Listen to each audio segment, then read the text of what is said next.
James Diboe on Discovering, dedicated to original peoples as always, and we got a special guest on, straight out of Nubia as one, real indigenous. Nuba, how you doing, my brother? Nubi. Great to have you on in. Welcome to Aswan. Thank you. Welcome to the Nubian Society. The Nubian Society is going to give us a bit of history on the Nubians, so please Nubia listen. derives from the word Nub. No. And Nub means, in the ancient Egyptian language, means gold. Gold. Because the ancient Egyptian discovered the mines of gold in this region, from the south of Aswan up to the north of Sudan. And they called the region Nubia. And the people who live in the region, Nubians. So Nub is gold, Nubia the land of gold, the Nubians, the people who live on the land of gold. Nubians are small tribes came originally from Sudan and other African countries around Ethiopia, Eritrea, and so on.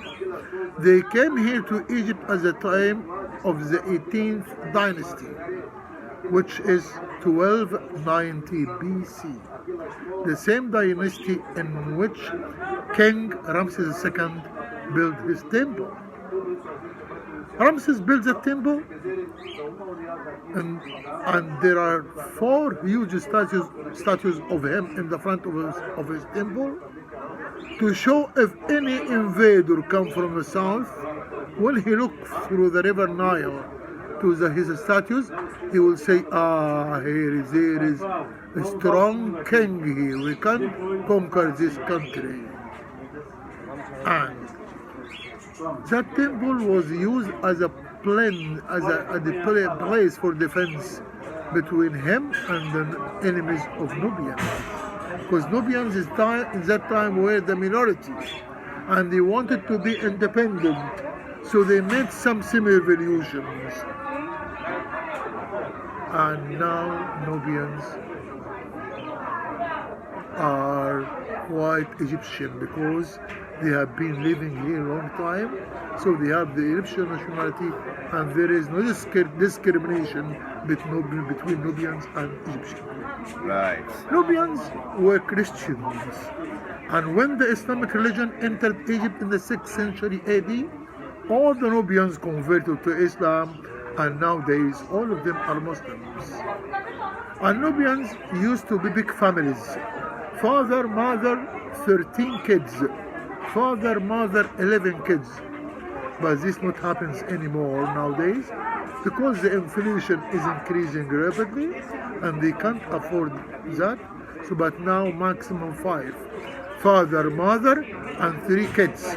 Whatever the 3 kids are. 3 sons, 3 daughters, 2 daughters, 1 son, 2 sons, 1 daughter, they accept. Only 3, not more than 3 nowadays. And it was difficult for the Nubian girl to go to school, to have prep school and secondary school and university. But because they became Egyptian, and it's compulsory in education in Egypt, so they have to send their daughters to go to school. Now they go to the prep school, secondary, and university. Many Nubian girls now, pharmacists, engineers, doctors, teachers, all kinds. And it was difficult for the Nubian girl to choose her husband. Marriage used to be arranged. When the father come to the house, ask his daughter to be ready next week. Her cousin is going to come to engage her. She can't refuse. Even if she doesn't like him, she has to accept. But this not happens anymore. Now girls are more free. They go to education. They meet good friends at the university. And if she feels in love with someone, it's okay to be married to him. Now, can I say one thing, if you don't mind? Yes. Now, what I believe is very important to preserve culture is we have to marry our own. I mean, I know people are free to do what they want, but if you want your population to survive, because I visit indigenous peoples, like I was telling you, around the world, and I've watched these populations decline in numbers. Sort of like what you're saying, they have less kids, they get brought into the modern day society. So how can you give any advice how they could preserve the culture more and survive? Otherwise they could be extinct. Yeah, but I've still seen this. Nubians Yeah. keep the old traditions.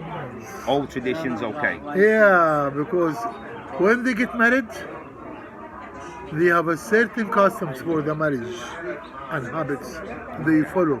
They never change since thousands of years. Yeah. For example, they before the wedding eve, they dance and sing in the front of the house in the street for 7 days before the wedding eve, and they drink their alcoholic drinks.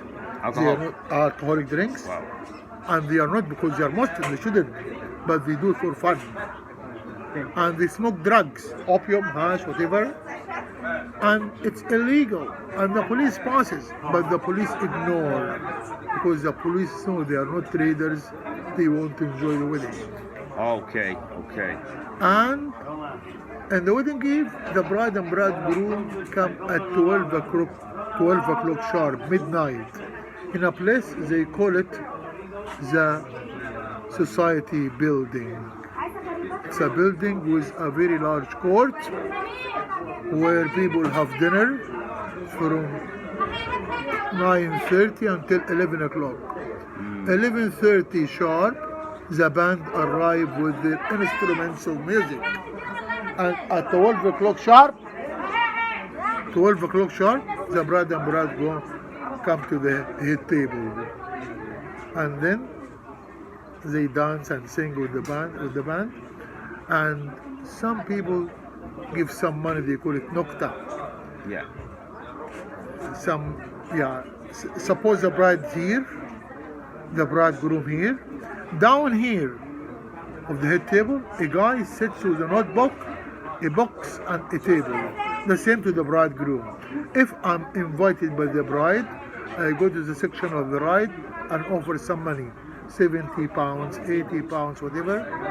The guy takes the money, puts it in the box, and write down my name and the amount of money I paid him. Yeah. The same to the bridegroom. As the day next, these two guys, they visit them and give them the 2 boxes of money and the 2 notebooks. They have to keep such notebooks at home because if there is another wedding, they have to open.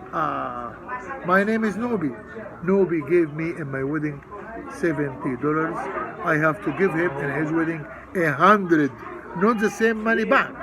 The same money back, it means you don't want to deal with them anymore. Yeah. This is the custom. You gotta go more. And the bride and bridegroom leave the wedding eve at sunrise. If they want to leave, the friends say, no, stay longer, we love you. And when the sun starts to rise, they leave him to go to their house. He lives here in her family house for the first 2 or 3 years. And when he wants to leave, her parents invite him for a banquet, not a meal, and bring 2 souvenirs, one for her and one for him. And at the end of the banquet, they tell him, listen, you lived with us in our house with our daughter for 2 or 3 years. We did treat you in a good way. Our daughter was you. Please help her, satisfy her, make her happy, have a nice time with these souvenirs, and goodbye. This is the customs, their habits. Now, we were speaking before, remember about the ancient Egyptian writing. Yeah. I was also speaking to you about God. Yeah. Now, From the beginning, I'll talk about it. yeah. From the okay. beginning of Yeah. history in Egypt, the ancient Egyptian believed in one God, Ra, the Ra, sun. the sun god. And they considered Ra they consider Ra Ra. the main principles of everything around him, and through his light, his abilities appear. Abilities like what? Heat, wind, light. The ancient Egyptian named each one of these abilities a certain name, which represent God or goddess. But the origin of them, Ra.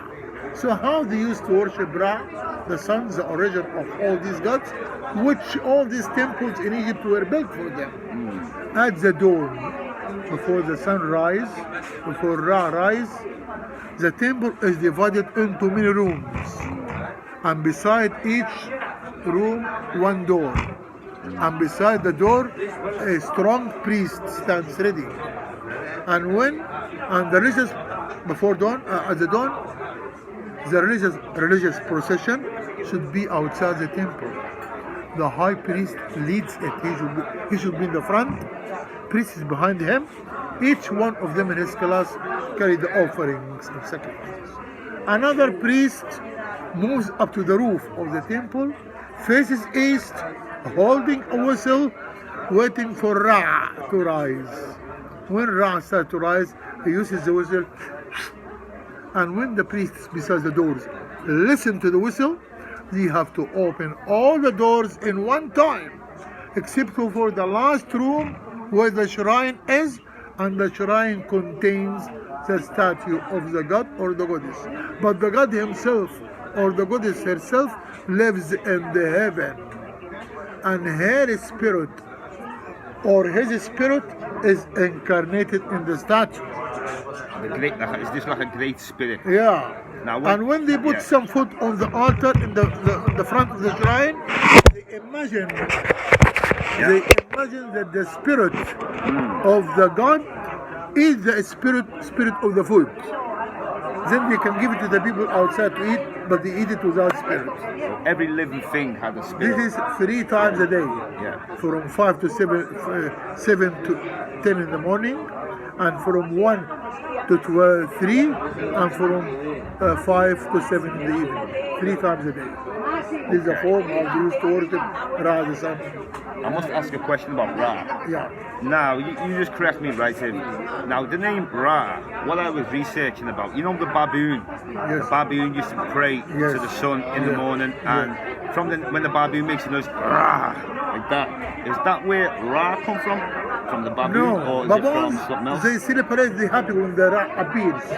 So the Ra. That's why at Abu Simbel temple, you can see 24 baboons. 20, Inscripted. I seen the baboons, I seen them. Inscripted? Yeah. Because the temple was dedicated to Ra Horakti. Yeah. So the baboon? They feel happy and they Right. when the sun appears.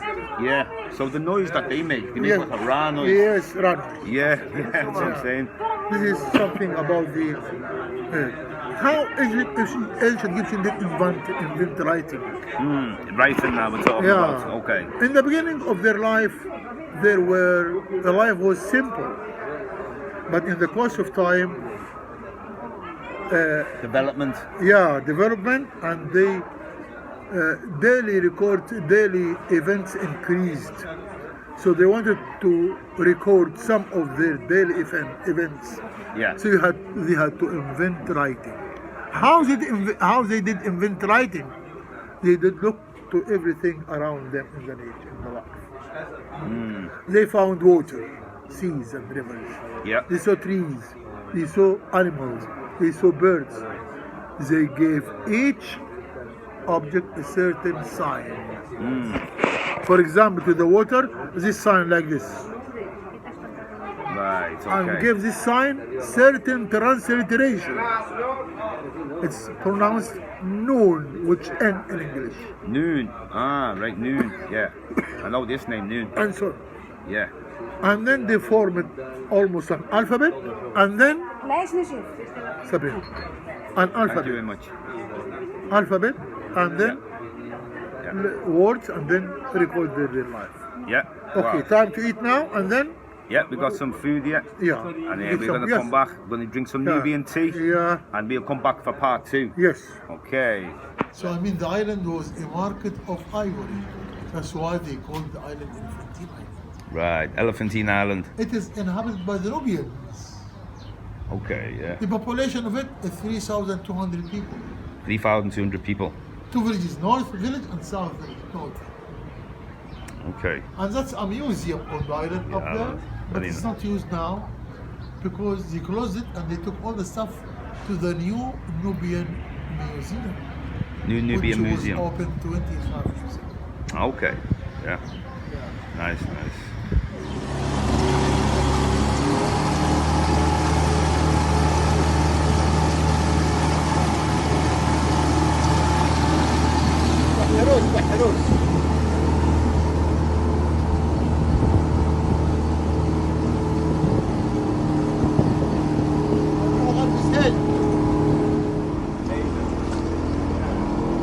So when you in this area as well.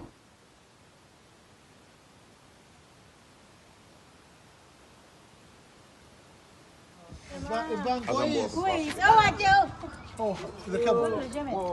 حمل ايوه يا سود What? وانا كارب من وين سنة فينها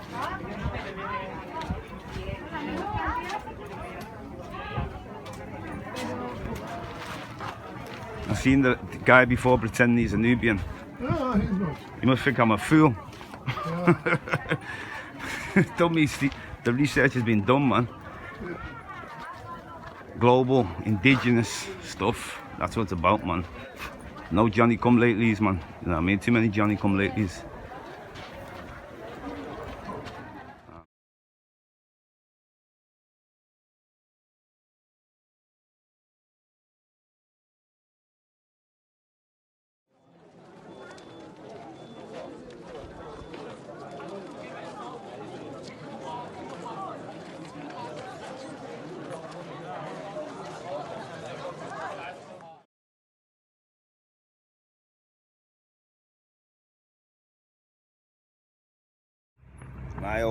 The Nile Valley, man.